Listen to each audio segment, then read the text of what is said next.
The phone lit up at 4:47 a.m., blue glow harsh against the dark bedroom. Occupied now. I'll call later. Timestamp 1:03 a.m.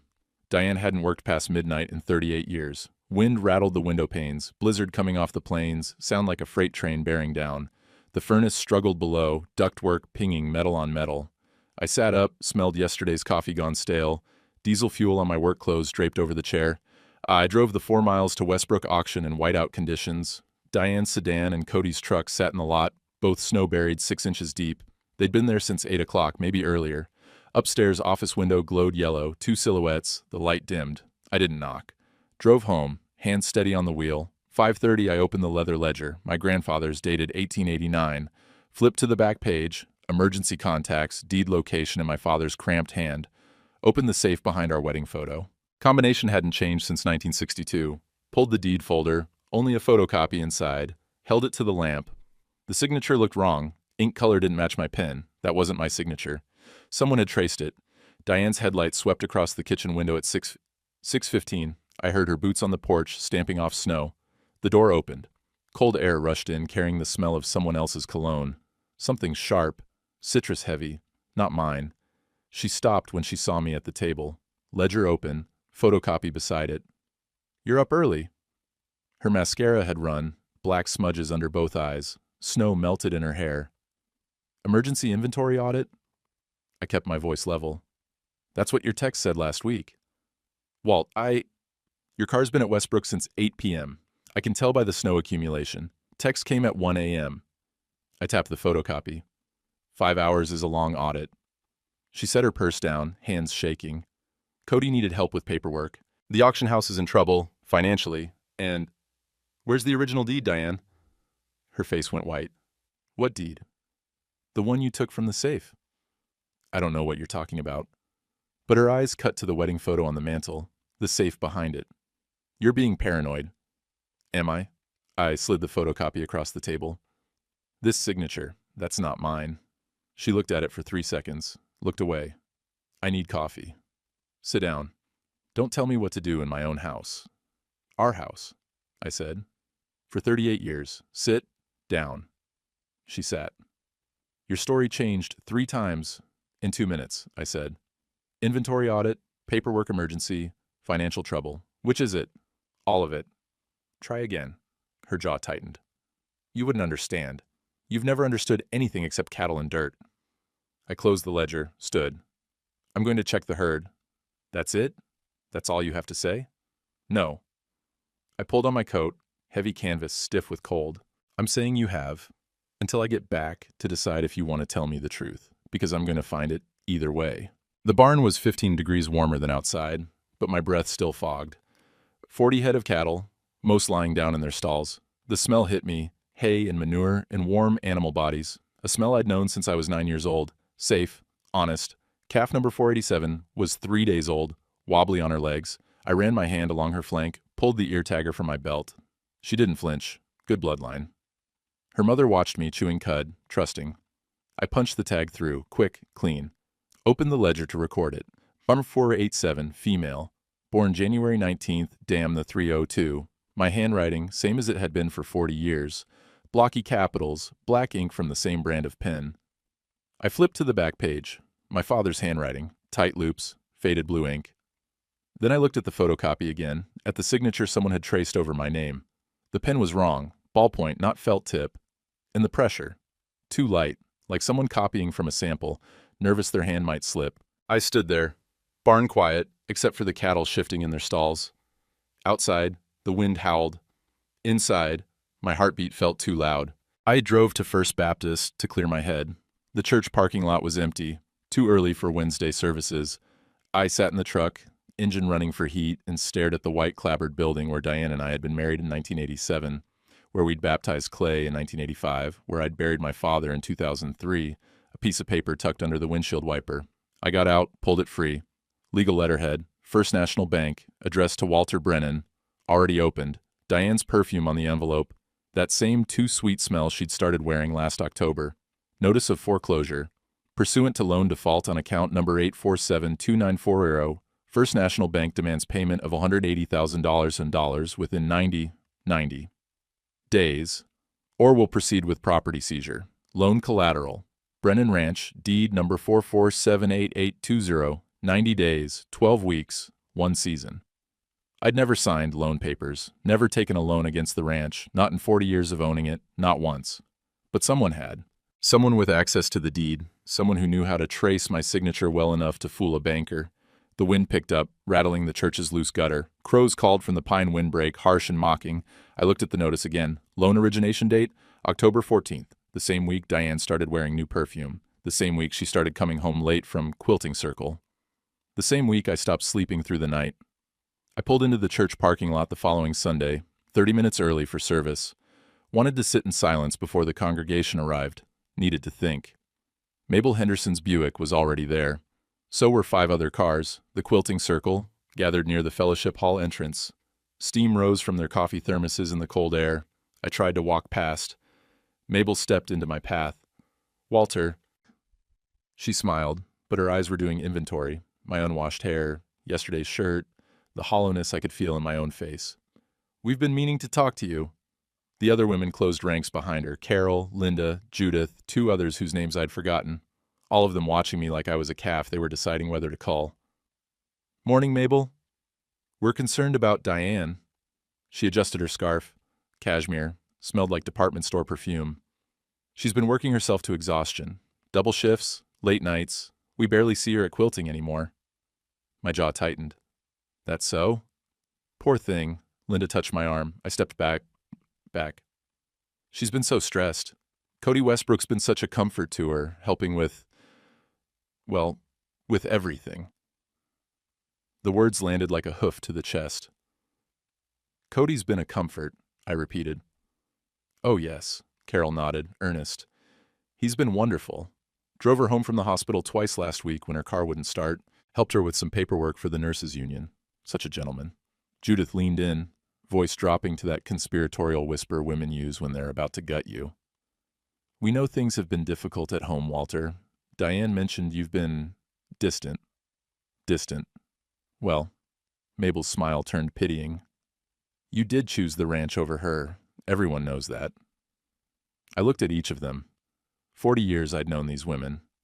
Watched their kids grow up in Sunday school next to Clay. Fixed Linda's fence after the ice storm in '09. Drove Carol to the hospital when her husband had his heart attack. They'd been covering for Diane for months. Every Tuesday night, Diane claimed she was at Quilting Circle. They'd been her alibi. "Excuse me," I said. Mabel caught my sleeve. "We're just trying to help." "By lying for her?" Her face flushed. "We're not. Quilting ends at 9:30. Diane's been coming home at 11. Where's she been those 90 minutes, Mabel?" Silence. The wind picked up, carrying the smell of wood smoke from someone's chimney. "We don't appreciate your tone," Judith said. I walked past them into the church, heard their voices rise behind me, urgent whispers that followed me down the aisle.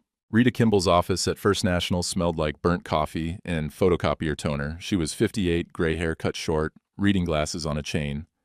Her father and mine had been friends. She'd grown up on the neighboring ranch until the drought of '78 nearly killed them. "Walter," she gestured to the chair across from her desk. Didn't smile. "I was hoping you'd come in." "Rita, I need to know about this loan." I set the foreclosure notice on her desk.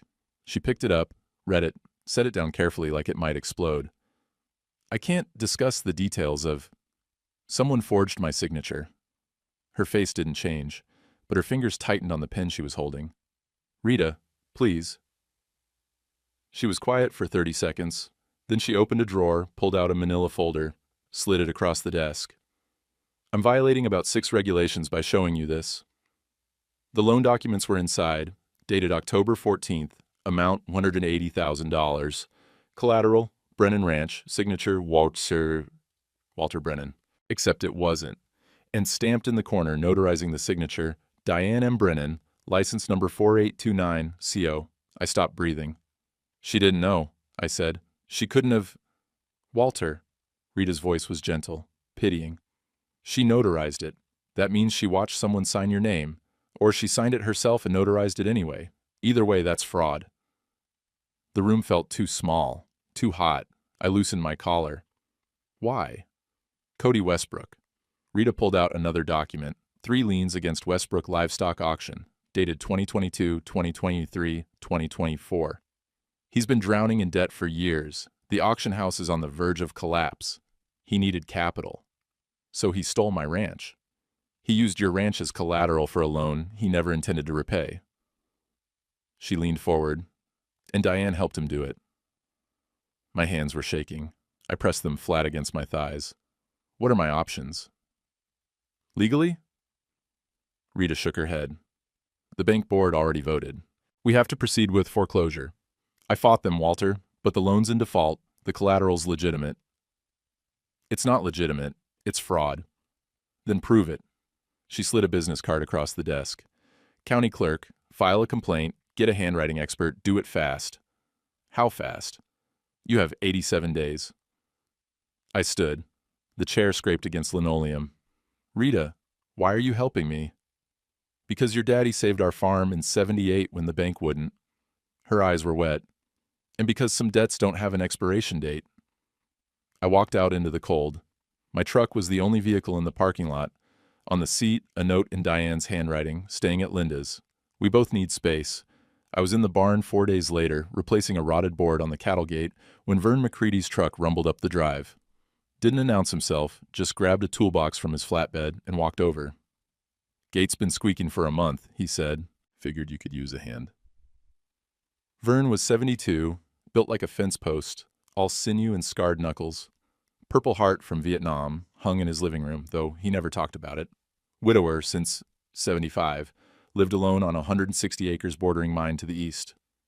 We worked in silence for 30 minutes. The smell of creosote from the treated lumber mixed with cold air and diesel exhaust from his idling truck. His hands moved steady, practiced. Mine shook. Finally, he set down his hammer. My Donna left me in '75, he said. For my best friend. Took half the cattle in the settlement. I kept working, didn't look up. Thought I'd die, Vern continued. Couldn't eat, couldn't sleep, drove past their place every Sunday just to torture myself. He pulled a thermos from his coat, poured coffee into the lid. Steam rose. Took me 2 years to figure out I was the one keeping the wound open. He handed me the lid. I drank, burnt my tongue. How'd you stop? Stopped trying to understand why. He poured himself a cup. She made a choice. Wasn't about me being a bad husband, or him being a better man. It was about her wanting something different. Once I accepted that, I could start rebuilding. A crow called from the pine windbreak. The wind had died down. First calm day in a week. You rebuild alone? Yeah. He looked out at the fields, snow melting in patches where the sun hit. Some fences can't be mended, Walt, but you can build new ones. He finished his coffee, screwed the lid back on the thermos. You're gonna make it, he said, but you gotta stop trying to make sense of it.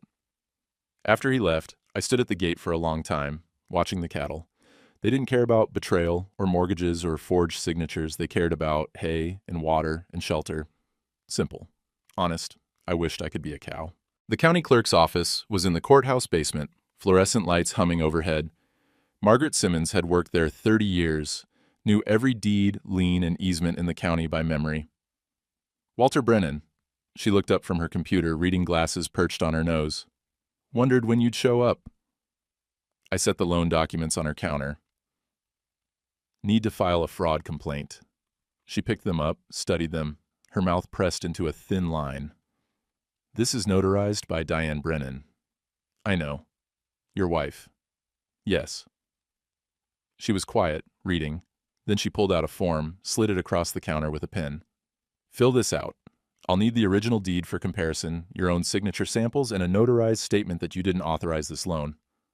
How long will it take? Investigation? She tilted her head, calculating. 60 to 75 days, minimum. We're short-staffed, and I have to coordinate with the state notary board, the bank, and I have 87 days before foreclosure. Her expression softened. I'll put a rush on it. I filled out the form.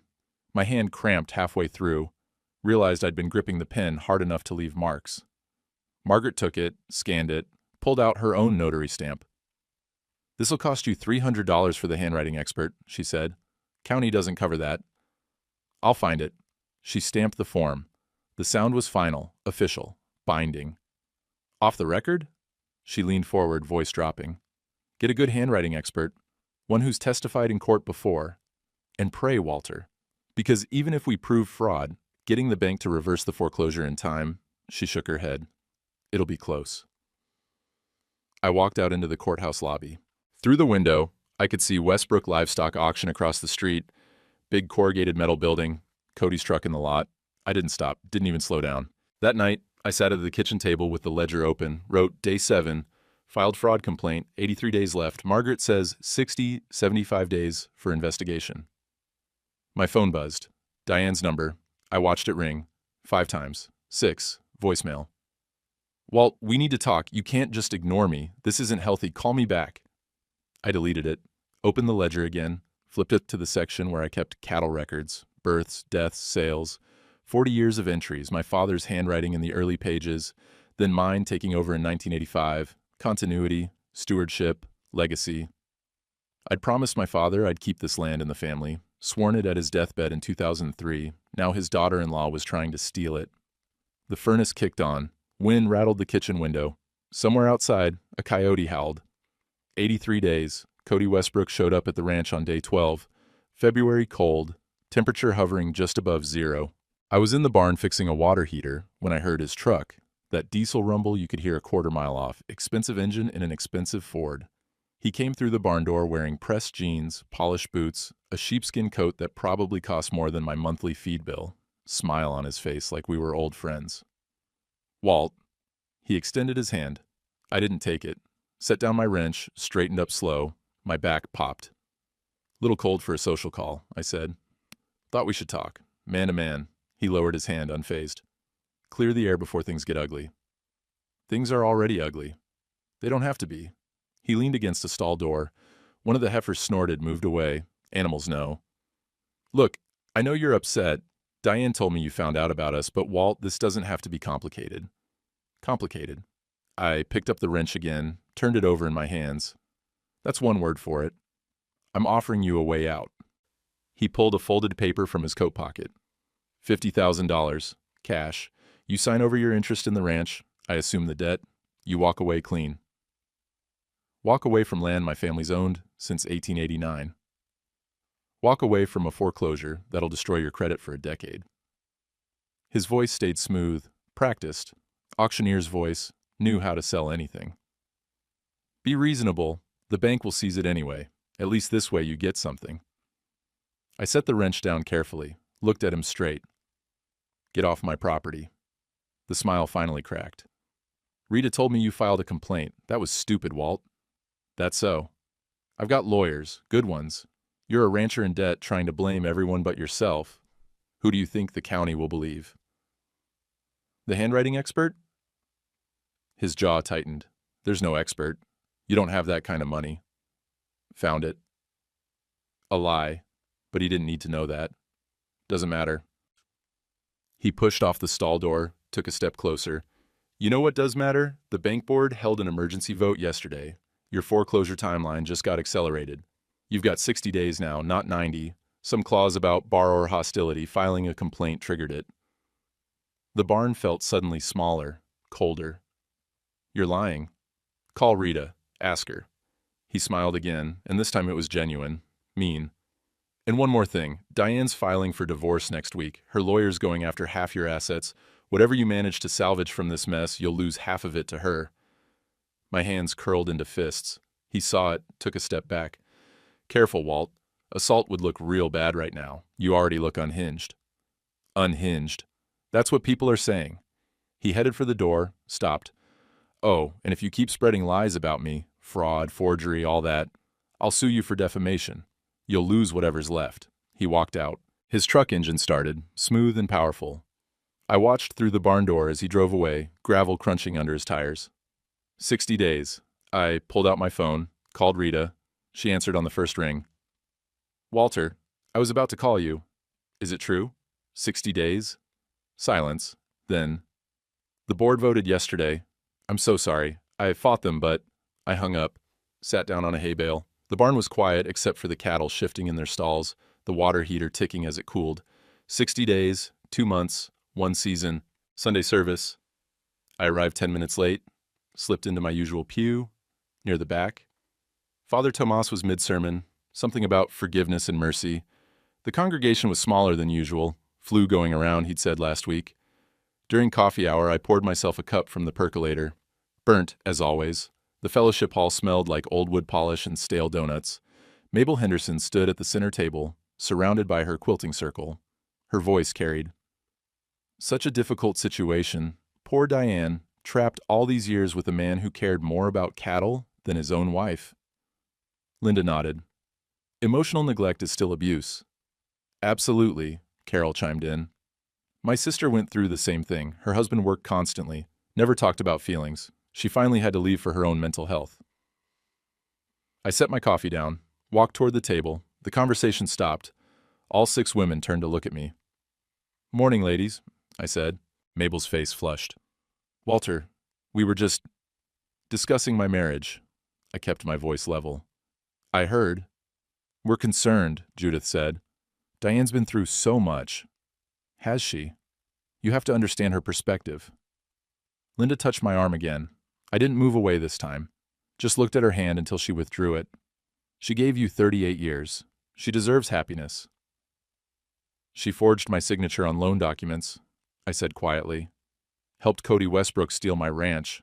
That's not about happiness, that's theft. The women exchanged glances. Mabel stepped forward. That's a serious accusation. It's the truth. Or it's what you tell yourself to avoid taking responsibility for driving her away. Mabel's voice sharpened. Diane came to us months ago, crying, said she felt invisible, said you cared more about that land than you ever cared about her. And you believed her. Why wouldn't we? Carol crossed her arms. We've known Diane for 20 years. Boy, she's been a dedicated volunteer, a caring friend. You're the one who's always been absent. I looked at each of them, saw the certainty in their faces, the closed ranks. They'd chosen their side. Excuse me, I said. Walked out through the sanctuary. Father Tomas was cleaning up, arranging hymnals. He looked up.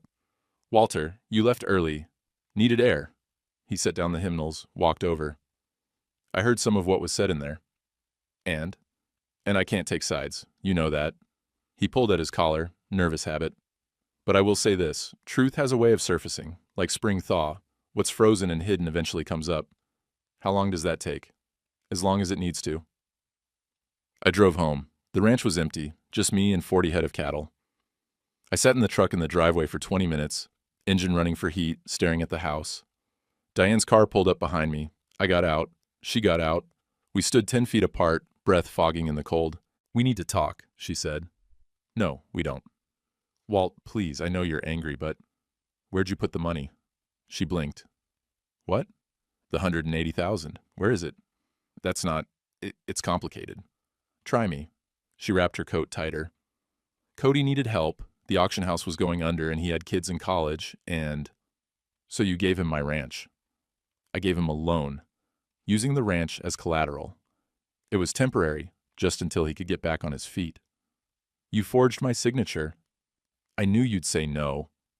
Her voice rose, cracked. You always say no, to everything, to vacations, to upgrading the house, to moving somewhere with actual culture. Instead of this, she gestured at the fields. This prison.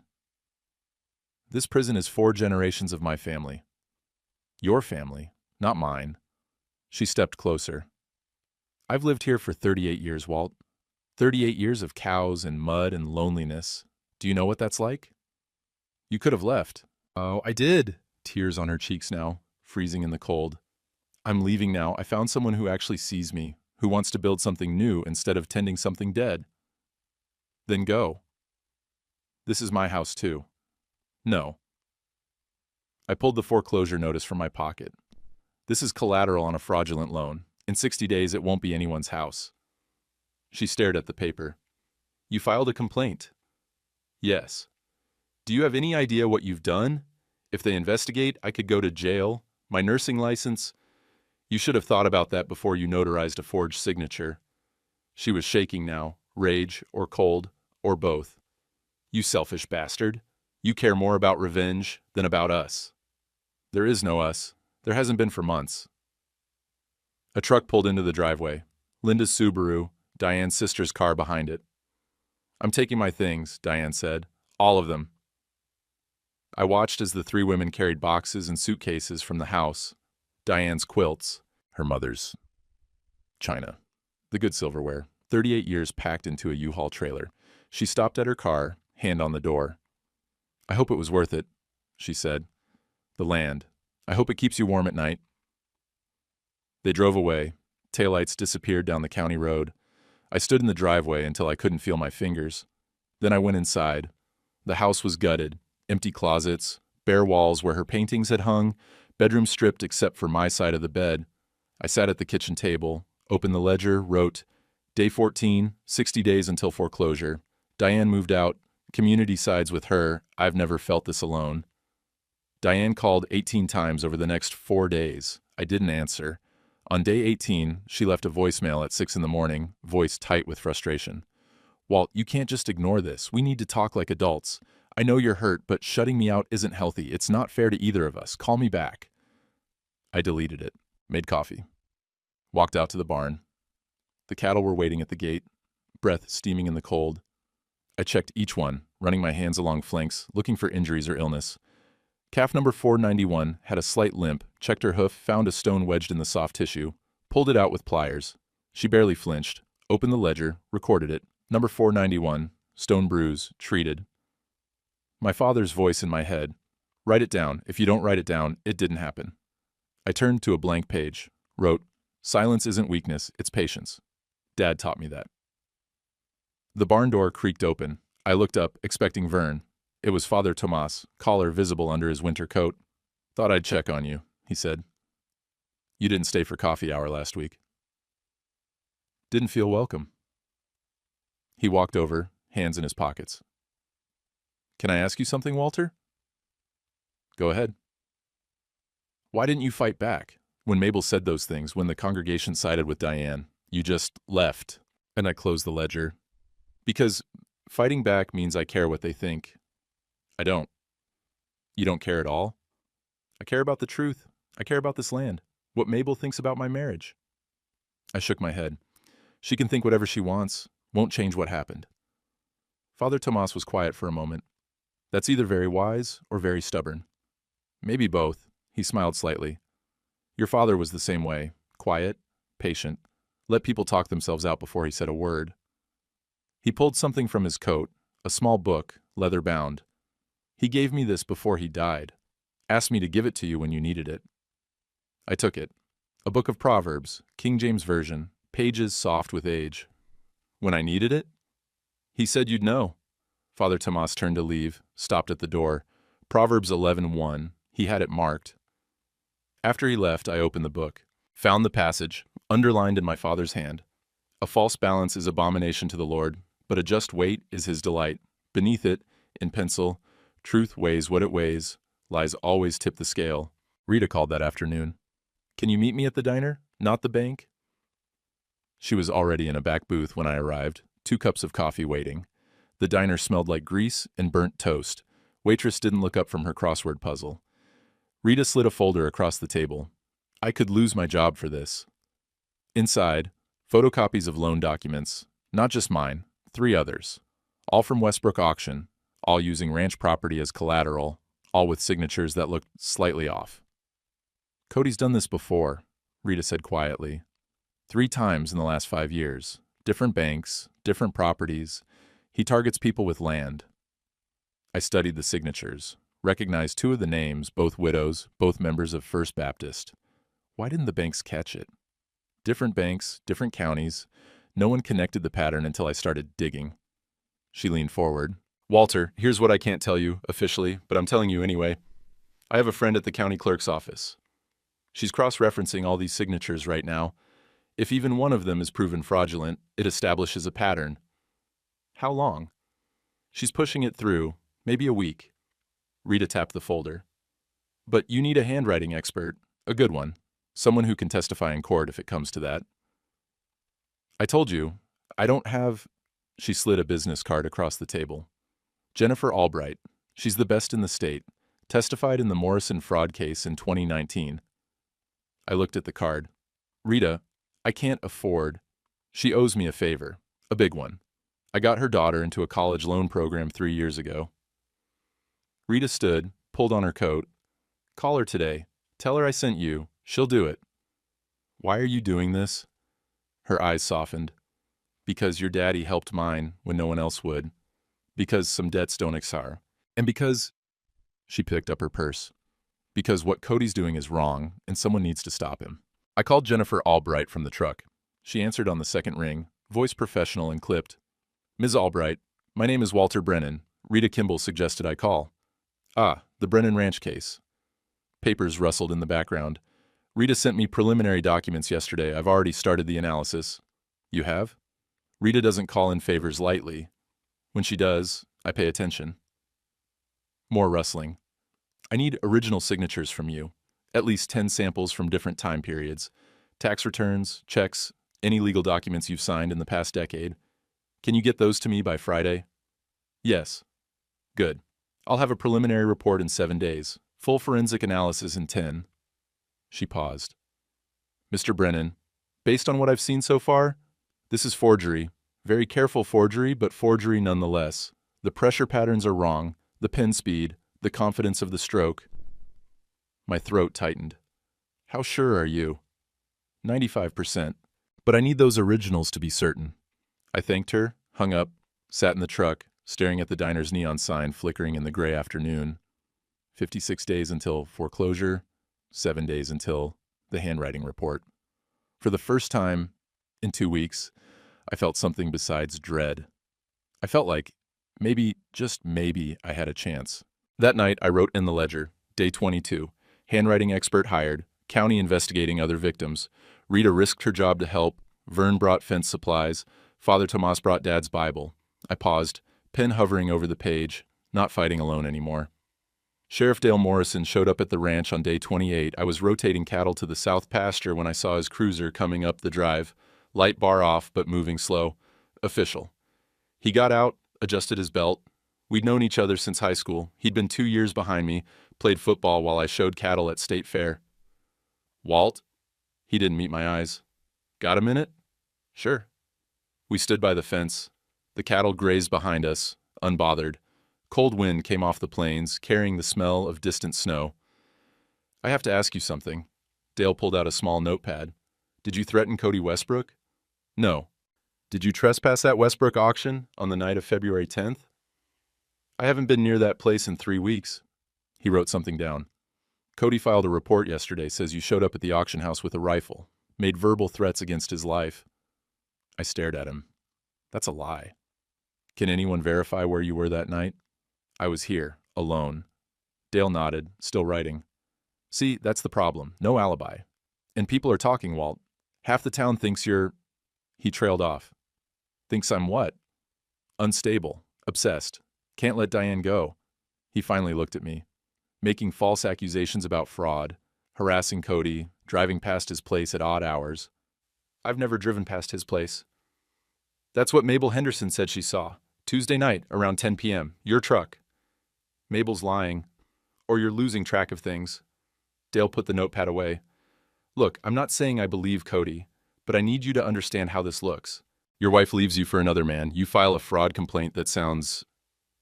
Well, it sounds like a desperate attempt to hurt them both. Now Cody's saying you're escalating. I'm not escalating anything. I'm defending my property. Just... He rubbed his face. Lay low, okay? Don't go near Cody. Don't call Diane. Don't give anyone ammunition. Dale, when this is over, Cody's going to prison. The county's investigating him for fraud. Multiple victims. His expression didn't change. I haven't heard anything about that. Because it's not public yet. Right. He walked back to his cruiser, stopped with his hand on the door. I'm giving you friendly advice here, as someone who's known you a long time. You're making yourself look bad. Whatever happened between you and Diane, whatever you think Cody did, let it go. Move on. He drove away. I stood at the fence for 20 minutes, watching the cattle. The sun broke through the clouds briefly, turned the snow golden, then disappeared again. Rita called at 7 p.m. We found them. Found who? 2 more victims, both widows. Sarah Martinez used to teach at the elementary school. Janet Wright worked at the credit union. Her voice was tight with excitement. Cody used the same pattern, befriended them, gained their trust, got access to property documents, forged signatures, took out loans. Did they file complaints? Sarah did. 3 months ago, county clerk's been investigating her case independently. Didn't know about yours until my friend connected them. Papers rustled. Janet's filing tomorrow. She didn't realize what happened until Sarah called her. My heart was pounding. What does this mean? It means Cody's not just a cheater, he's a serial predator who targets vulnerable women with property. Rita paused. And it means the county's fast-tracking all 3 investigations. They're treating this as an organized fraud pattern now. How long? Jennifer Albright finished your handwriting analysis today. She's submitting her report to the county tomorrow. Between her findings and the pattern evidence, Rita's voice dropped. Walter, this could be over in a week, maybe less. I sat down at the kitchen table. Rita, I don't know how to thank you. Thank me by keeping that ranch. She was quiet for a moment. Your father helped mine survive the drought of '78, loaned us cattle, didn't ask for repayment until we could afford it. Took us 3 years. He never pressed, never charged interest, just said, yo, family helps family, even when we're not blood. I didn't know that. He didn't tell many people. That's who he was. I heard her take a breath. I can't stop the foreclosure process, Walt. The bank won't reverse course until the fraud is proven officially. But I can buy you time. A few days, maybe a week. How? By being very, very slow at processing paperwork. I could hear the smile in her voice. Bureaucracy has its uses.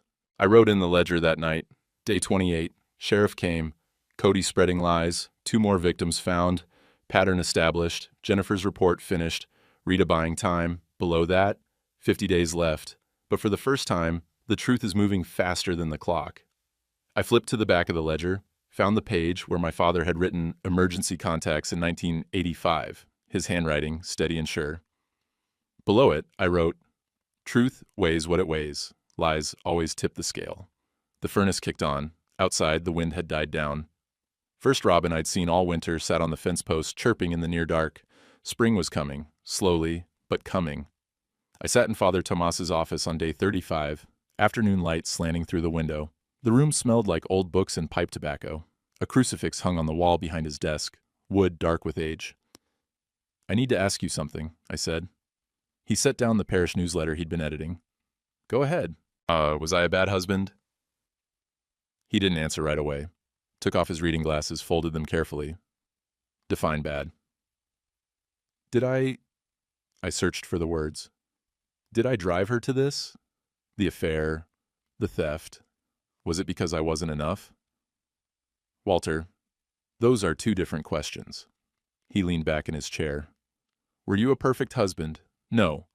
Are any of us perfect spouses? No. Did your imperfections justify what Diane did? Absolutely not. But if I'd been different, you can't rewrite history by blaming yourself for someone else's choices. His voice was gentle but firm.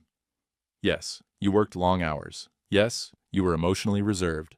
Yes, you prioritized the ranch over romantic gestures. Those are facts. So I was absent. You were present in the ways you knew how, providing, maintaining, protecting. He paused. But Diane needed different things, words, attention, dreams beyond the fence line, and you didn't or couldn't give her those things. My throat felt tight. Then it is my fault. No, he leaned forward. Your neglect didn't give her permission to commit fraud. Your silence didn't justify her theft. What she did, forging your signature, stealing your legacy, those are crimes, not consequences of a bad marriage, crimes. I looked at the crucifix. Then why do I feel like I failed? Because you loved her, and love makes us feel responsible even for things we didn't cause. He picked up a pen, turned it over in his hands. Walter, I've counseled hundreds of couples over 30 years. You want to know what I've learned? Sometimes people betray us, not because we failed them, but because they failed themselves. They make a choice, adultery, theft, abandonment, and then they rewrite history to justify it. They tell themselves and everyone else that they had no choice, that they were driven to it. The congregation believes her. Some do, the ones who need simple stories, but the truth is rarely simple. He stood, walked to the bookshelf, pulled out a worn Bible. Diane came to confession 6 weeks ago. I can't tell you what she said. That's sealed. But I can tell you this. She's not at peace with her choices. Whatever she tells other people, whatever she tells herself, there's guilt there. Deep guilt. She admitted the forgery? I didn't say that. He handed me the Bible, open to a marked page. Proverbs 21:2. Every way of a man is right in his own eyes, but the Lord pondereth the hearts. I read it twice. I don't understand.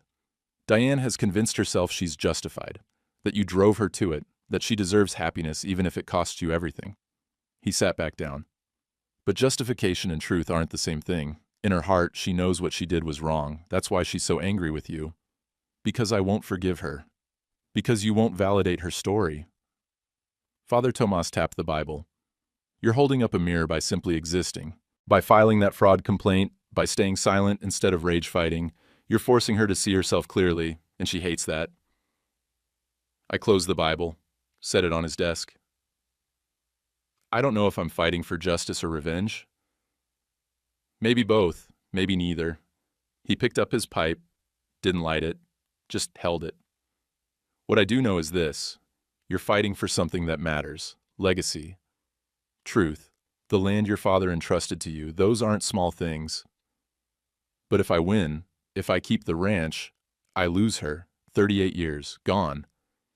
Those years were already gone the moment she forged your signature. His voice softened. You're mourning something that ended months ago. You just didn't know it yet. I drove home as the sun was setting, pulled into the driveway, sat in the truck for a long time. The house looked smaller somehow, older, windows dark, no smoke from the chimney. I'd stopped lighting fires after Diane left. Seemed wasteful for just me. My phone buzzed, text message from an unknown number. This is Clay. Vern gave me your number. Can we talk? I stared at it. Clay, my son. Hadn't spoken to him in 6 years, not since the argument that sent him to Denver. Couldn't even remember what we'd fought about. Something about the ranch, about expectations, about me wanting him to stay and him needing to leave. I typed back. Yes. 3 dots appeared, disappeared, appeared again. Vern told me what's happening. With Mom in the ranch. I'm sorry. Not your fault. Can I call you? I hesitated. Then, yes. The phone rang 10 seconds later. Dad. His voice was older, rougher. 40 years old now, a man I barely knew. Clay. Silence. Not hostile, just uncertain, like we'd both forgotten how to talk to each other. Vern said Mom forged your signature, he said finally. Used the ranch as collateral for Cody's loan. That's right. Jesus, he exhaled. I always knew she was unhappy, but I didn't think she'd... He stopped. Are you okay? The question surprised me. When was the last time someone asked if I was okay? Managing, I said. That's not what I asked. I looked out at the barn, the cattle moving slowly in the twilight. I'm angry, I'm scared, I'm alone, and I don't know if I can save this place. The ranch? Yeah. More silence. Then, you remember when I left? 6 years ago? I remember. You told me the ranch wasn't big enough for both of us, that I should find my own place. His voice was careful, controlled. I thought you were kicking me out. I thought you didn't want me there. My chest tightened. That's not... Clay, I never wanted you gone. Then why'd you say it? Because... I pressed my palm against the steering wheel. Because I was trapped here, my whole life. My father died when I was 19 and I had to quit college, run this place alone. I never got to see the world, never got to figure out who I was outside of these fences. And I didn't want that for you. So you pushed me away. I gave you permission to leave. That's different. Not from where I was standing. He was quiet for a moment. I spent 6 years thinking you didn't want me, that I wasn't good enough, that I'd failed some test. You didn't fail anything. Then why didn't you call? Why didn't you visit? Why didn't you ever... His voice cracked. Why didn't you ever say you missed me? I closed my eyes. Because I'm an idiot. Because I learned from my father how to work, not how to talk. Because I thought... I stopped, started again. Because I thought love was giving you the freedom I never had. And I was wrong. The line was quiet, except for his breathing. Vern called me last week, Clay said finally. Told me you were drowning and too stubborn to ask for help. He said if I didn't come home, I'd regret it the rest of my life. You don't have to, I want to. His voice was firm now. I'm coming home, Dad. Not because you asked, you never do, but because I want to learn what you never taught me. Learn what? How to run the ranch, how to tag cattle, how to keep records in that damn ledger you're always writing in. He paused. How to be the kind of man who doesn't run away when things get hard. My throat closed up. I tried to speak. Couldn't. Dad? I'm here. Spring calving starts in 3 weeks, right? About that. I'll be there in 4 days. We can start then. He took a breath. Maybe we can figure this out together. The ranch, the foreclosure, all of it. Maybe it's not too late. I looked at the house, the barn, the fields stretching dark in the twilight. 4 generations of Brennans, maybe 5, if I didn't screw this up. It's not too late, I said. After we hung up, I sat in the truck until the stars came out. Then I went inside, opened the ledger, and wrote, Day 35. Father Tomas asked if I was fighting for justice or revenge. Don't know yet, but Clay's coming home. Spring calving in 3 weeks, 43 days until foreclosure. Maybe I don't have to do this alone after all. I pulled out the envelope Father Tomas had given me earlier, handed it to me as I was leaving, said, From your son, he asked me to give it to you when you were ready. Inside, a letter, dated 2 weeks ago. Dad, Vern called, told me everything. I know you won't ask for help, you never do, but I'm coming anyway, not to save you. You don't need saving, but maybe we can save the ranch together. And maybe, if we're lucky, we can figure out how to be father and son again. I'll be there for spring calving. Teach me what you should have taught me 20 years ago. Clay. I folded the letter, put it in the ledger between the pages, pressed flat like a flower. Outside, the first real thaw began, eaves dripping, snow melting in patches, the smell of earth underneath wet and dark and alive. Spring was coming. Margaret from the county clerk's office called on day 42, 9 a.m. sharp. Mr. Brennan, I need you to come to the courthouse. Now. What's happened? Just come. And come alone. I drove the 12 miles in silence, radio off. The roads were mud and slush, full thaw underway, temperature in the 40s. Meadowlarks had returned, singing from fence posts. The world was waking up. The courthouse parking lot was nearly empty.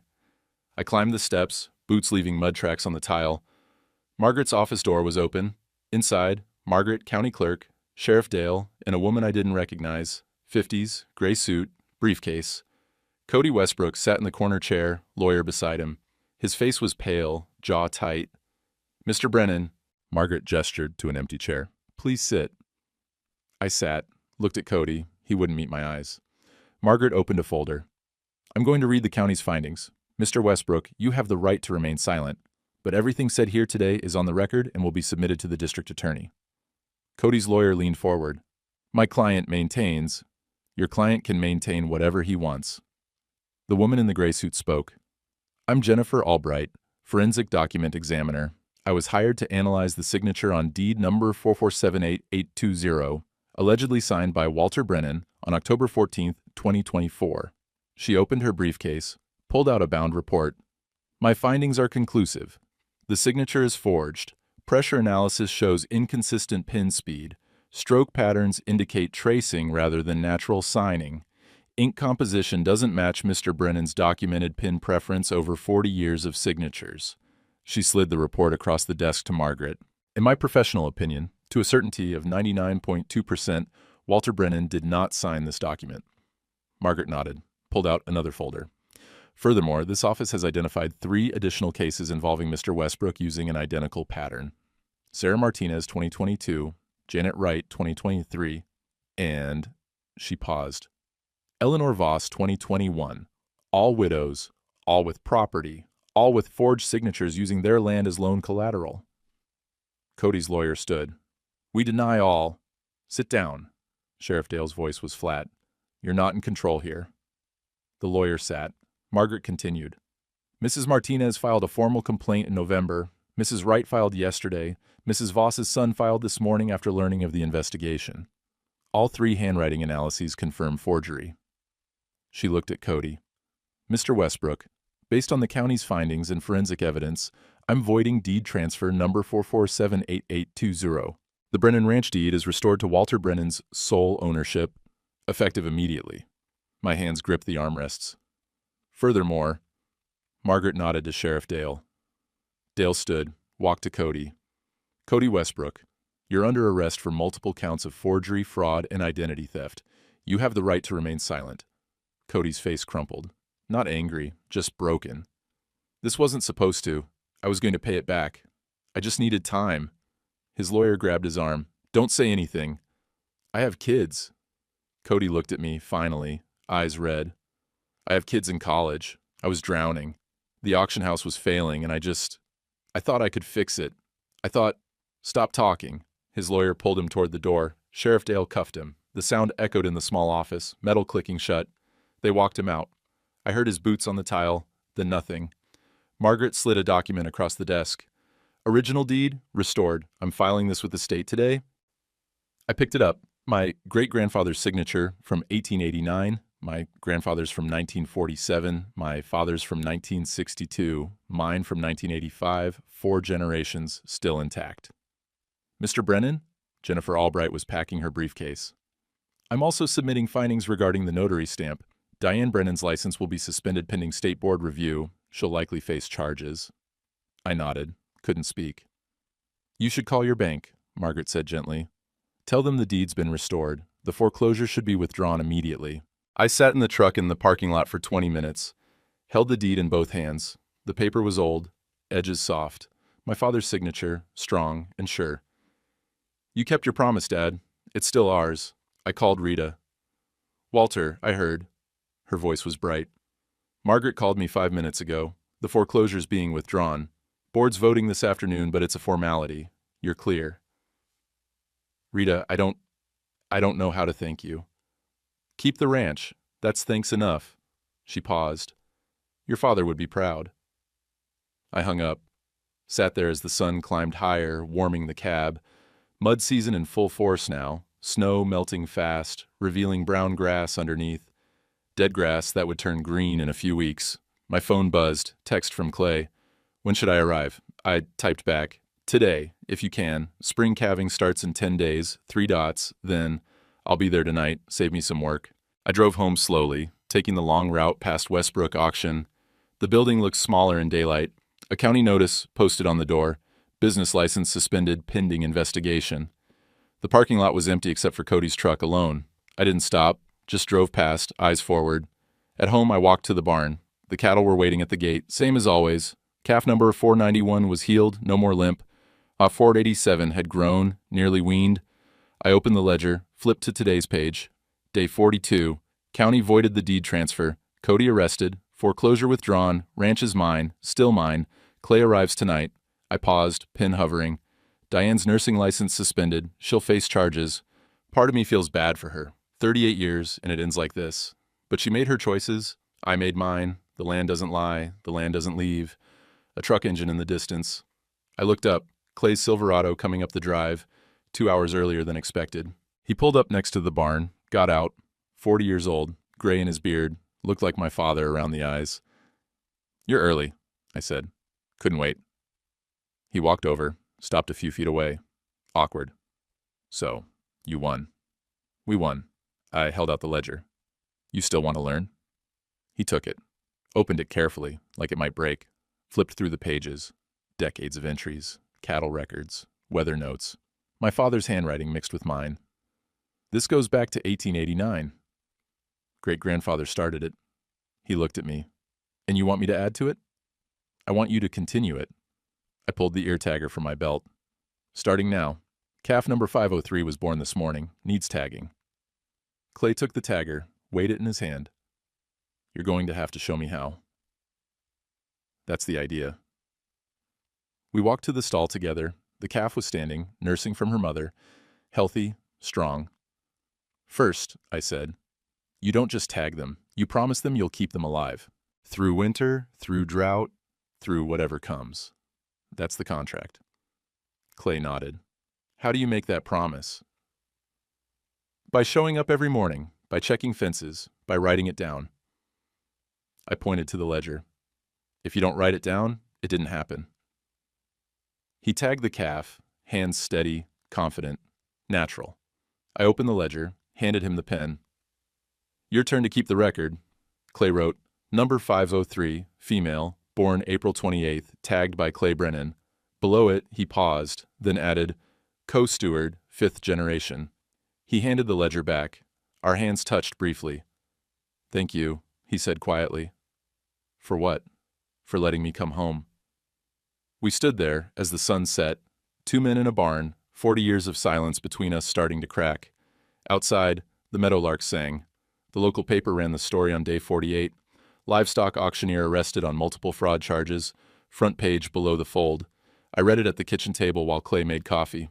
Says here, he used the same pattern on 4 different women, Clay said, reading over my shoulder. That's...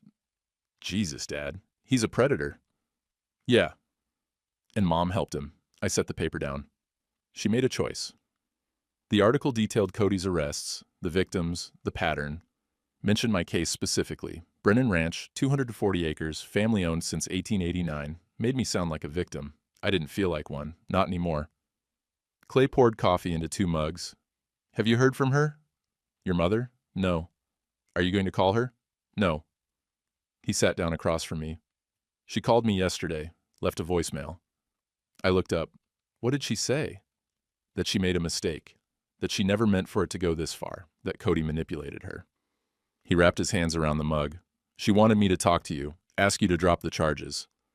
I didn't file charges. The county did. I told her that. He took a sip. She's scared, Dad. Her nursing license is suspended. She could go to jail. She notarized a forged signature. That's a felony. I know. He was quiet for a moment. Do you hate her? I thought about it. Really thought. No, I said finally. I'm angry. I'm hurt. But hate? That takes energy I don't have. I picked up my coffee. She wanted something I couldn't give her, so she took something I couldn't afford to lose. That's not love. That's not even betrayal. It's just greed. Think she'll go to prison? Depends on the DA. Depends on how complicit they think she was. I looked out the window at the barn. But that's not my problem anymore. Diane filed for divorce on day 50. The papers arrived by courier, thick manila envelope. Clay was in the barn when I opened it. Petition for dissolution of marriage. Irreconcilable differences. Requesting no spousal support, no property division. She was cutting her losses. Smart. If she asked for anything from the ranch, the DA could argue she benefited from the fraud. I signed the papers at the kitchen table. Didn't read past the first page. Didn't need to. 38 years. Ended with a signature. Father Tomas agreed to witness. He drove out that afternoon, sat across from me while I signed. How do you feel? He asked. Empty. I slid the papers across to him. Not sad, not relieved, just empty. He signed as witness, dated it. That'll change. Give it time. How much time? However long it takes. He stood, pulled on his coat. You coming to church Sunday? Maybe. The congregation's changed their tune. Since Cody's arrest, people have been asking about you, wanting to apologize. I don't need their apologies. I know, but they need to give them. He paused at the door. Grace isn't just about forgiving others, Walter. It's about letting them forgive themselves. After he left, I put the divorce papers in an envelope, mailed them that afternoon. Spring calving started on day 55, first week of May. The weather had turned. 60s during the day, 40s at night. Perfect. The pasture was greening up, wildflowers starting to bloom along the fence lines. Columbine, lupine, Indian paintbrush. Clay and I worked dawn to dusk, checking the herd every 4 hours. Most births went smooth. A few needed help. On the 3rd day, we found a heifer in distress. R502, first-time mother. The calf was breech, back legs first, dangerous. What do we do? Clay asked. We help her. I rolled up my sleeves. Hold her steady. It took 20 minutes. The calf came out limp, not breathing. I cleared its airway, rubbed its chest hard. Clay watched, silent. The calf gasped, coughed, started breathing. Jesus, Clay said. I thought we lost it. Sometimes they need a little help getting started. I sat back on my heels, arms covered in blood and birth fluids. But once they're breathing, they're strong. The calf tried to stand, fell. Tried again. The mother nuzzled it, lowing soft encouragement. Clay pulled out the ledger. What do I write? 503, male, born May 3rd, breech birth, assisted delivery, dam 502, sire, Ma 147. He wrote it down carefully, then looked up at me. Can I add something? It's your record now. Add whatever you want. He wrote, "Delivered by Walter and Clay Brennan, 5th generation continues." That evening, we sat on the porch, exhausted, covered in dirt, and worse. The sun was setting, painting the fields orange and gold. Meadowlarks sang in the pines. The air smelled like warm earth and wildflowers and cattle. "You ever regret it?" Clay asked. "Staying here your whole life? Never leaving?" I thought about it. Sometimes. When I was younger, I used to dream about college, about seeing the ocean, about living somewhere with more than 2 stoplights. I sipped my coffee. But this land, it's not just dirt and grass. It's 4 generations of promises. My great-grandfather promised to steward it, my grandfather promised to preserve it, my father promised to pass it on, and I promised to keep it. What if I don't want it? The question surprised me. You don't have to want it. But I brought you back to teach you, so you'd know how, so you'd have the choice I never had. I set my coffee down. If you want to sell it after I'm gone, sell it. If you want to keep it, but at least you'll know what you're choosing. He was quiet for a long time, then, "I want to keep it." "You sure?" "Yeah." He looked out at the fields, the cattle, the barn. "I spent 6 years in Denver. Good job, nice apartment, plenty of restaurants and bars and things to do.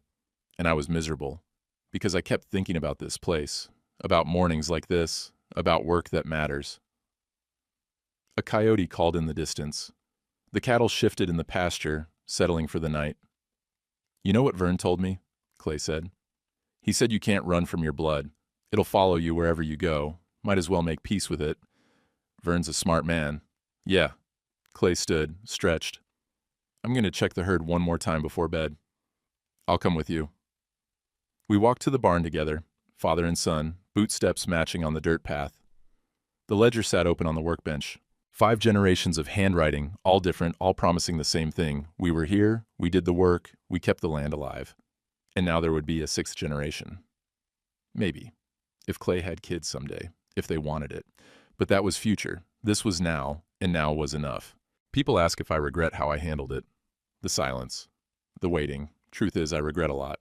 But not that. Diane took 38 years of my life. Cody took my trust. But I took something back they never expected. I took my time. Revenge is loud. Justice is patient. The land taught me that. You can't rush a spring thaw. You can't force a calf to be born before it's ready. All you can do is show up every morning, check the fences, and wait for the truth to surface. It's been 2 years now. Cody served 18 months, got out on good behavior. Last I heard, he's selling insurance in Nebraska. Diane remarried, moved to Oregon. Her nursing license was restored after probation. She sends Clay birthday cards. He doesn't open them. The ranch is still here. 240 acres, 5 generations, 136 years. Clay runs most of it now. I still do the morning check, still keep the ledger, but my hands shake more than they used to. Arthritis, the doctor says. The doctor. Old age, I say. Clay's got a son. Emmett, 5 years old. Watches us tag cattle from the fence. Asks 1,000 questions. Clay's teaching him the way I should have taught Clay. With patience, with words, with time. This morning, I opened the ledger to record a birth. Found Clay's handwriting, number 687, female, born May 15th, delivered by Emmett Brennan with significant help. 6th generation learning the work. I closed the ledger, walked to the porch, watched the sunrise paint the fields gold, listened to the meadowlarks sing, smelled coffee and new grass and cattle and earth. Clay came out, handed me a cup. Emmett between us, small and curious and alive. "Morning, Dad," Clay said. I looked at my son, my grandson, my land. "Morning," I said. And it was.